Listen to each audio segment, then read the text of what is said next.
methods. Sometimes I start from result.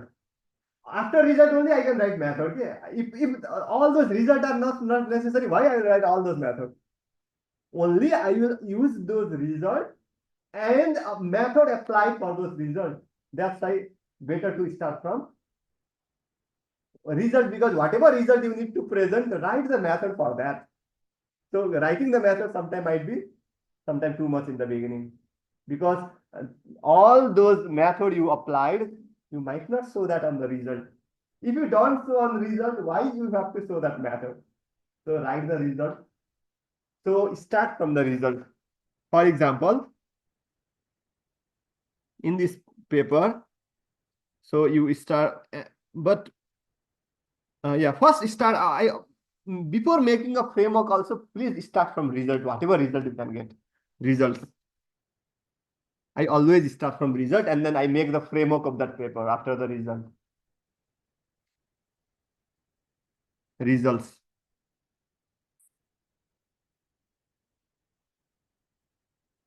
Why you shouldn't start from introduction? Because if you start from introduction, the paper might go end. In what result you get, you have to design your paper according to the result, your introduction, literature review method, your discussion.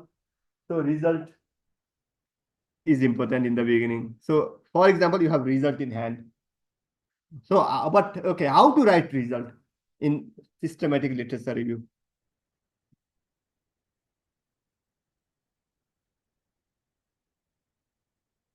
As I said, content analysis you have to do. What you have to do? Content analysis. Okay, for example, in this paper, what they are showing over here. In this paper, what are they showing? This one chart might be important. Okay, which journal you took paper from? This might be important to show. Okay. So number of publication. It's not important to do the same thing they did, but this is one example. Okay.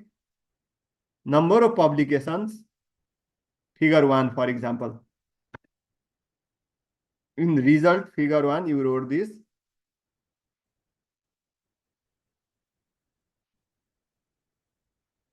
What are the other result you want? Okay. Okay, now,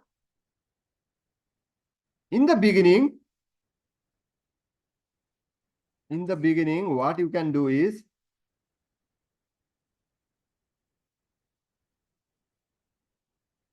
just show the general overview. Yeah, in this paper, they are showing, this might not be a good paper, just I am showing you, okay? Generally, in this paper, they are showing general overview.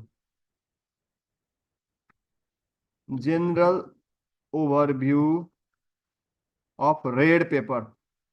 Whatever paper you read, give the general overview. How many citation, how many, which journals, which subject area, which journal.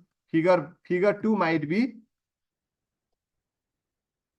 which journals. Figure 3 might be which subject area. This is just general overview. And in systematic review, this is not sufficient. You need to do content analysis now. This is important, okay?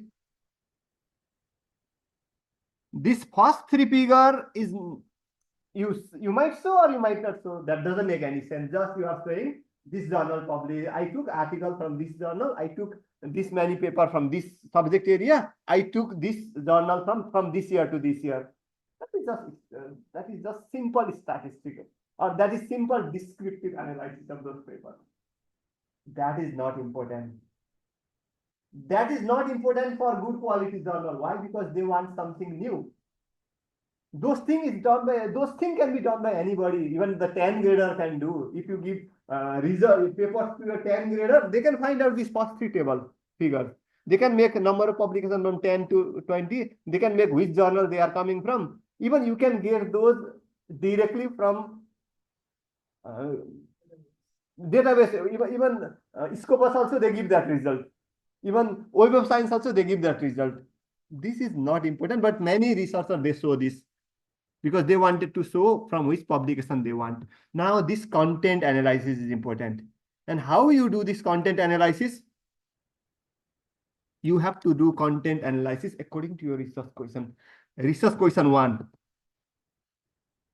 Do content analysis of your research question 1. Do content analysis of your research question 2. Research question 3. I'm not saying content only. Sometimes you can do thematic also. It shouldn't be always content. It can be thematic also. Or anything else. It can be any other strategy, but you have to do this. This is important. I will highlight this. You have to do either content analysis, thematic analysis, anything, any site of narrative or anything else what people tell. A theoretical, whatever you do. Now, according to your research question, you have to write your result. What is your research question 1? Impact of tourism on livelihood. For example, if you have to write about impact of tourism on livelihood, please start writing on that. Okay, yeah. You can show it on table wise, table or figure. So this, I think you have a lot of paper, 100 paper. Out of 100 paper, livelihood, in case of livelihood, this many paper, they speak about income. These many paper, they talk about revenue. These many paper, they talk about quality of standard of living. These many paper, they tell about job or extra income, yearly income, annual income. So you have to identify those. Okay, that is the content analysis of your subject area. It means first you are saying in terms of livelihood, what those paper are telling. You do the content analysis. Now you can bring out some themes from those content as well. Yes, if you have to study impact of tourism on livelihood, impact on income, impact on living standard. You have to explain those, you have to write, you have to, synthesize those results. So these all comes from your, all these tables. See, where are these results coming from? Here, you have all this livelihood. Whatever there is from the livelihood coming up, please synthesize that in the paper. This whole table will be used for research question 1. Either show it numerically by making a descriptive table. In income also, people are talking about, in livelihood also, people are talking, this many people are talking about income, these many people are, you can show that in table form, but you have to explain it. What does that mean? What does that signify? Why they are doing that? You have to explain that. Okay, in that case, in this way, for every research question, what is the research question 2? Impact of tourism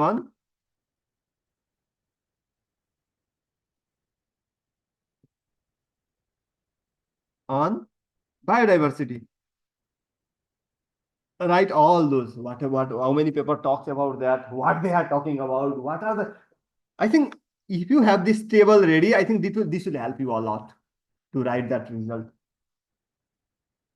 But how many paper you have to read? How many you identified? You have to read them all and synthesize that result and show it in that result like this. So research question 1, research question 2, research question 3. Don't make too many research questions. Don't try to do too much, because your length of the paper will be it should be certain limit. You should, according to the journal requirement, you have to limit it to a certain number.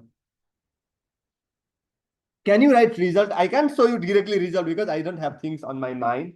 So once you have that table, from that table, do the descriptive analysis, do the thematic analysis, and identify the themes, and either themes or identify the content, all those things, show it on the result. Once your result is ready,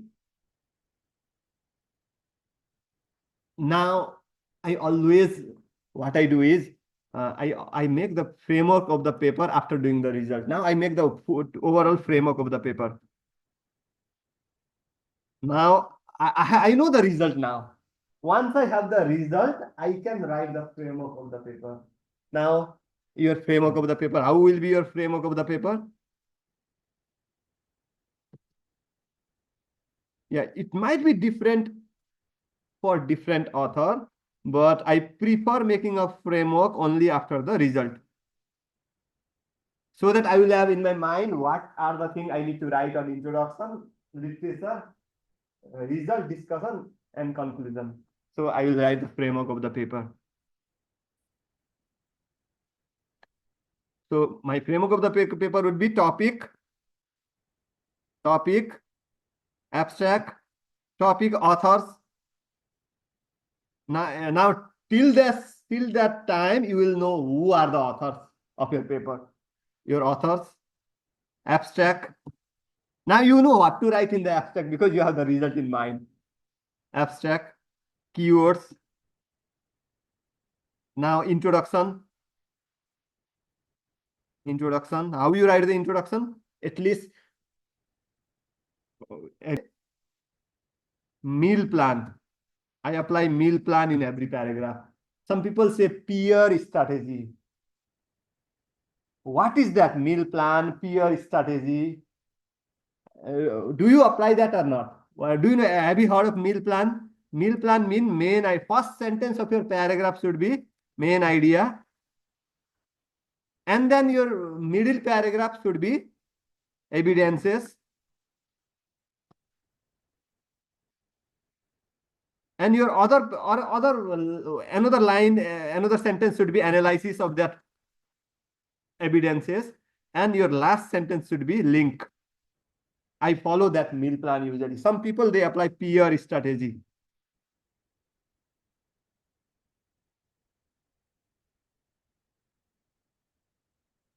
I'm saying homestays are this.